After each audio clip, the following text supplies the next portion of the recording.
Hey guys, so today we're talking about Tarayami. I talked about it just a little bit with this like necklace story that I talked about where people insinuated or assumed that the story was about Tarayami. But since then I feel like she's actually gotten into a few extra controversies and it just seems like the typical someone comes up, gets really hyped up by everyone and then gets torn down literally a month later. So this always happens with everyone's fave. Now I'm not saying that she's in the wrong or in the right or that people have the right or to wrong to criticize her just yet. I'm gonna like show it all to you guys, I guess. But it definitely follows a bit of a pattern, a bit of a trend of, yeah, like I said, people being really overhyped. And then the more kind of overhyped you are overnight, the more overnight people will start to find reasons to hate you. And that's basically what's happening with Tarayami. So subscribe, hit the bell, like, comment for engagement. Let's get into today's video. So I guess the drama starts with who Tarayami is. She's a content creator. She's been creating content mainly on YouTube for a while, mainly with her boyfriend Jake and his friend Johnny. They've been kind of like a group, and there's obviously been people coming in and out. Now, I was never super aware of this group. This isn't the content that I would watch. Now, there's been a few dramas to do with just that friendship group, like Sam and Colby have been in drama for faking their paranormal videos and doing weird pranks, like as in pranking their audience into believing that something's true when it's not. So they've gotten into a few controversies, but I've literally never heard of Tarayami and I've never heard of Jake and Johnny, but they are very popular right now. I've been inspired. I watched a few different videos. It doesn't mean that I necessarily agree with everything that they say, but there's definitely been a few videos being made about Tarayami. And so I'm going to show a few of them because they've compiled a great amount of clips and I just want to give credit to them where credit is due. But who is Tarayami? Here's her Instagram. If you guys don't know, she's got 2.7 million followers right now. Little girl, big world, LA. She's obviously stunning girl. Also has this second Instagram. I don't know if that changes anything. Tara's World, 200k. Look into Tarayami's world. And yeah, it's just her. She's got this small dog. She's obviously a party girl. All of this stuff. Now, she also has a YouTube, which is Tarayami with 1.8 million subscribers. And she's been getting on average 600k, 700k, 900k views, up to 1 million, 500k on the low end. That was a month ago. And now her most popular content is Stuck in a Car with Vinny Hacker. That's 5 months ago. Stranded on a Boat with My Ex. Stuck in a Car. You know, that's kind of series. Stuck in a Car with Someone. My 1 million sub party. Blah, blah, blah. Now, she did used to do a lot of content with Jake. Obviously, because he was her boyfriend at the time, but now he's her ex. But she still films content with him. So going to a resort with Jake and Johnny. Get ready for Jake's birthday. Went on a cruise with Jake and Johnny. This was all after they already broke up. So that's one issue I guess that people are having with her. Now everyone's seen this edit of Tara and this is essentially how she blew up for most people.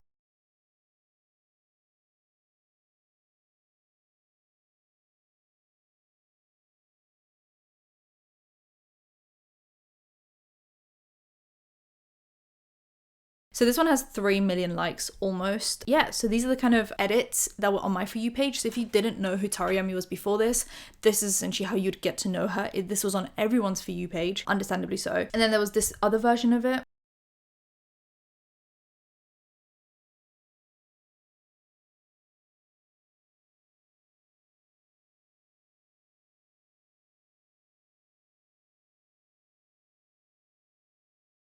And this one has 2 million likes. So you guys can see this is obviously how she blew up. And then since then, her content's been kind of up. Now, both her and Jake have been invited. Well, Jake and Johnny at first were on the Just Trish podcast talking about their past and how they came to be. And then Tarayami was also on the Just Trish podcast. And they all talked about essentially how they're not really sure what the difference was. They've just been making the same content the whole time. And then at one point, it just started blowing up. And then that edit was made on TikTok. And then they are where they are, but they've always been semi-popular. It's just now there's been this kind of wave and they themselves don't really know where it came from. So there are a few different issues, I guess. Here's actually the definition of a pick-me, because it will be important when we get into this. This is on Urban Dictionary. So a pick-me is a woman that is willing to do anything for male approval. She'll embarrass or throw other women under the bus to achieve this goal. The unfortunate thing about a pick-me is usually the men they are trying to seek approval from are of poor quality and treat women badly, leaving little real benefit for the pick-me. And so a pick-me example is if a man cheats on you, it's probably your fault. Be feminine, make him food, clean his arsehole. So that's a pick-me. There is a YouTuber called Motley Angel who's posted 2 different videos about Tarayami, and clearly they very much dislike Tarayami. That can be seen from the video, and that's not shade towards Motley Angel. I felt like the video was well done. But then there are some people on the other side saying, oh, it was too biased, it was one way. So there are definitely many different opinions. But I will be reacting to a few of the Motley Angel clips because I think they're really important. So here are a few clips. I'm just going to go through, click through this video. Obviously, go watch the original video by the creator if you want to see everything they've got to say about this. It blew up this video. But here are just a few clips that she included in her video. So there's this one. I want uppies. Can you carry me at dinner? Uppies, uppies, uppies, uppies! This is actually not hard. Of course she goes for my best friend. Tickle! Stop. I have like... We should euthanize. So there's obviously that, which people think is cringe.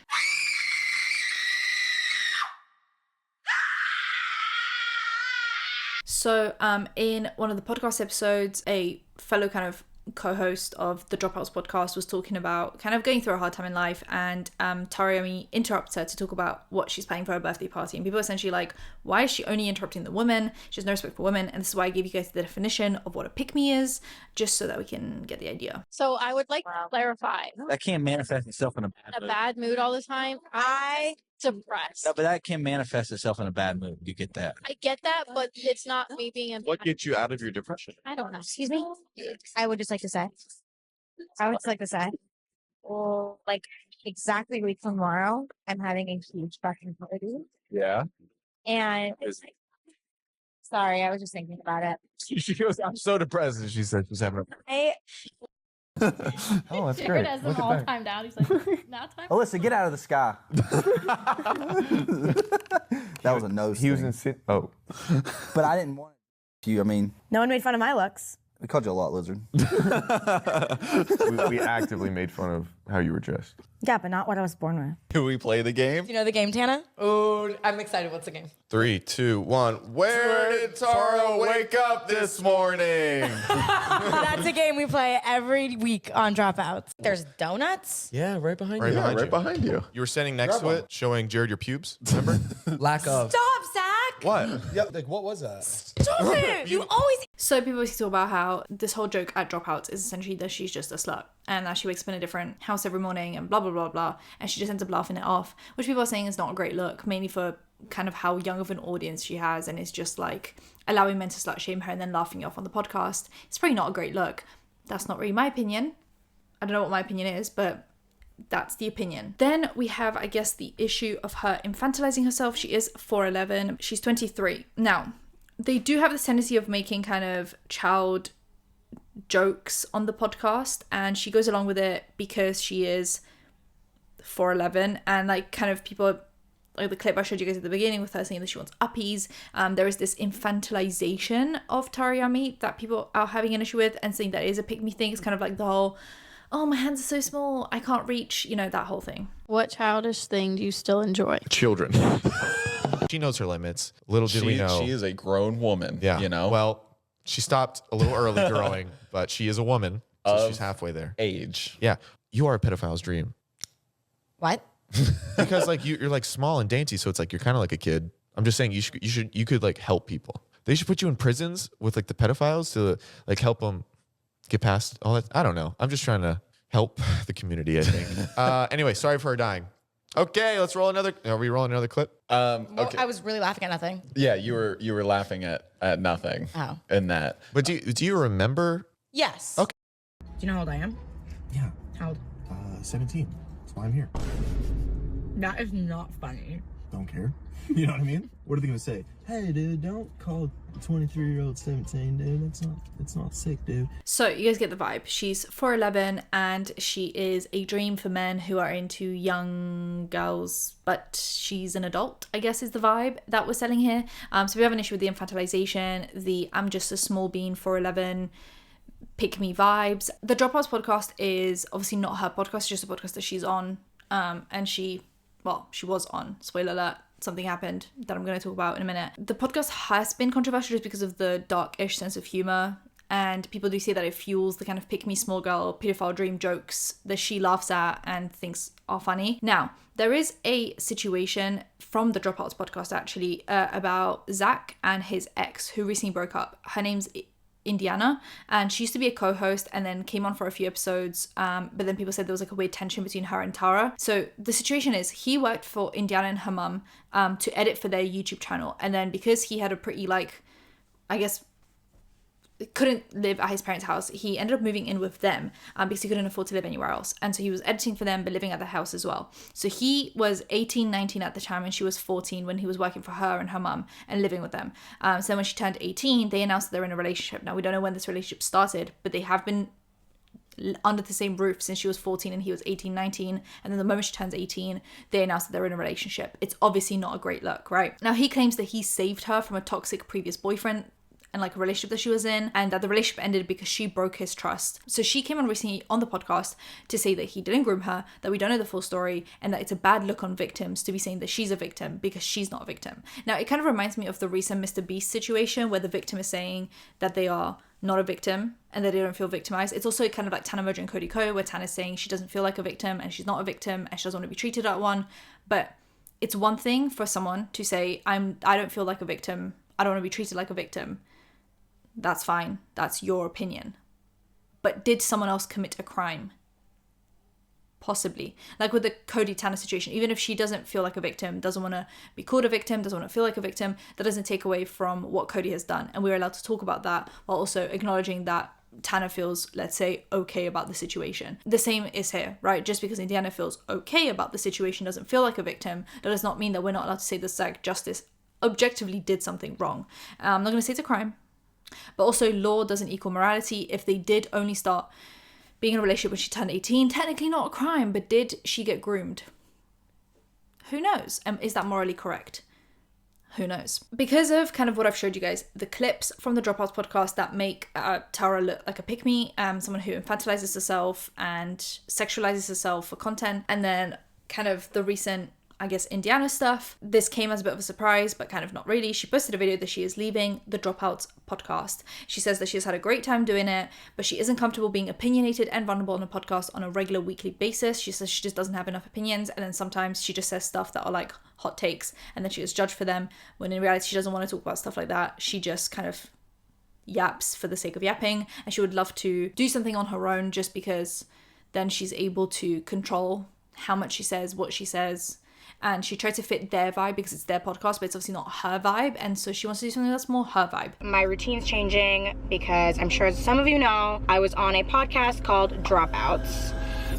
I'm dropping out. Sorry. I feel like I had to make that joke. If I didn't, I'd be kind of upset with myself. I'm gonna have a lot more time to make videos for you guys because I'm not on this podcast anymore. It was an amazing experience being on a podcast with two of my friends and joining a podcast that's already had begun, and I had an amazing experience, and I'm glad I had so many memories on it. But when I started YouTube 5 years ago, my goal was to make girly videos like shopping sprees and get ready with me's, and when you guys follow me around parties, or when I take you guys on a trip with me and vlog it. And I like to keep my videos pretty lighthearted. Being on a podcast, sometimes I got really vulnerable, and that's not something I'm used to doing. And even if I got vulnerable with you guys in my YouTube videos, it's in small spurts to show you guys I am vulnerable, but at the end of the day, I want to be an outlet for you guys to feel like you're on FaceTime with your bestie. I like being on the podcast because I like to yap for like an hour, because who doesn't? Trust me, it's what I'm best at. But sometimes we play games like hot takes, and I don't always want to give my hot take. You know, I'm not a very opinionated person. I just like to yap and have fun, and sometimes doing hot takes would feel like, you know, like bringing up politics at a Thanksgiving dinner table. Like, you don't really want to do it because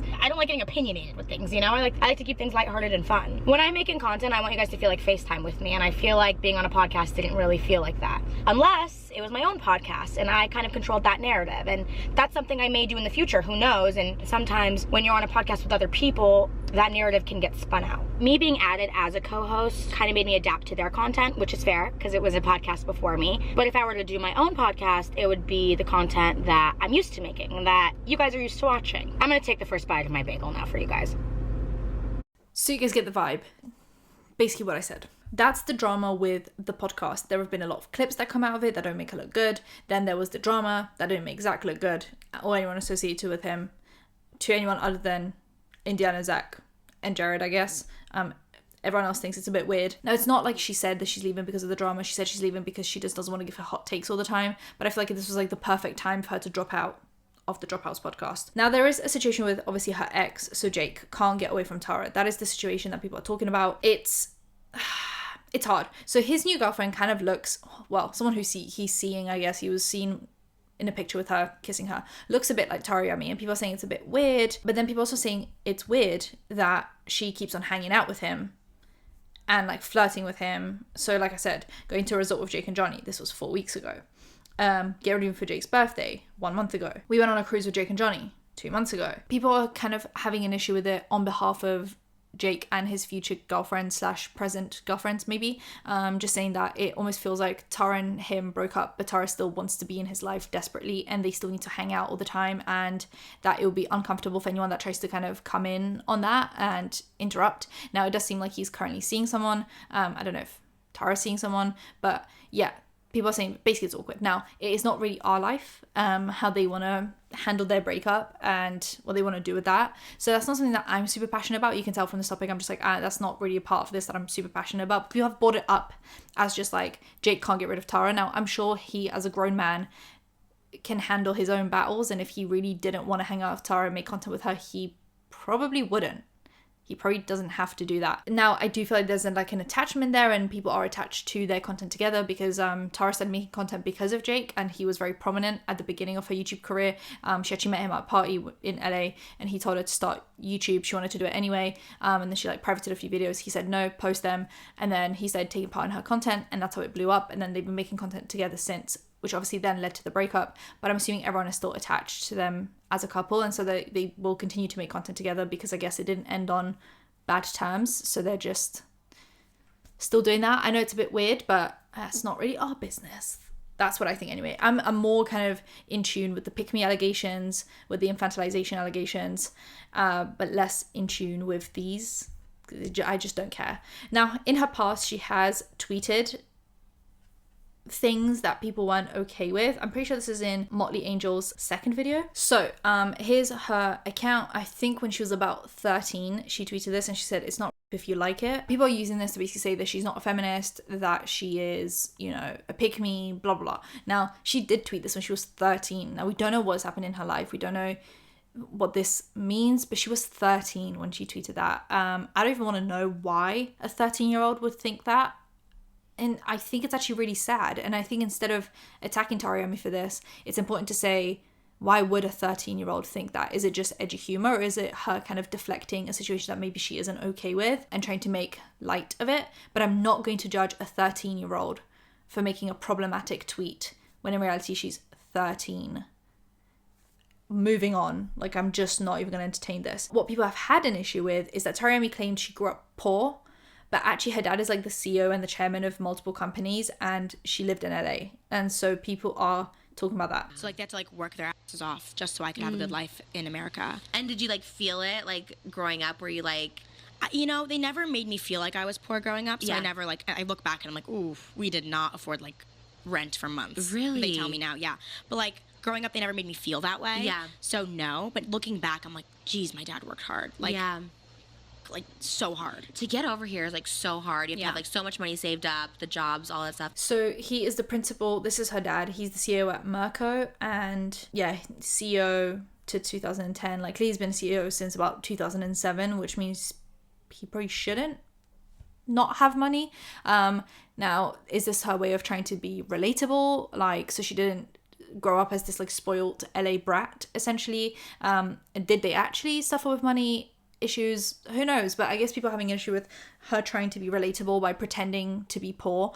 We don't know how she grew up. I haven't seen any pictures of her childhood home or anything like that. So it's hard for me to say, is she faking this or is she not? Her dad has been a CEO since about 2007 of a few different companies. So is he poor? And now when she says that they couldn't afford rent for a few months, is that just because they were living out of their means? Like, he could be making a lot of money and still be spending way above his means. So then that doesn't make you poor. That just makes you financially illiterate, essentially. But who am I to say? Maybe they were poor. I don't know. But that is another thing that people have pointed out as oh, she's just trying to be relatable, but she's not. So I think that's it. We have the pick-me allegations, the infantilization, Dropouts, podcast drama. She stays attached to her ex and her past, aka a tweet that I don't want to drag her for at all, and then her allegedly faking being poor to be relatable. Does any of this change anything for you guys about Tariami? What did you think about her to begin with? What do you think about now? Is this a downfall of Tariami, or is she just going to be a-okay? Who knows? But subscribe to the bell icon for engagement. I'll see you guys in my next one. Bye, guys.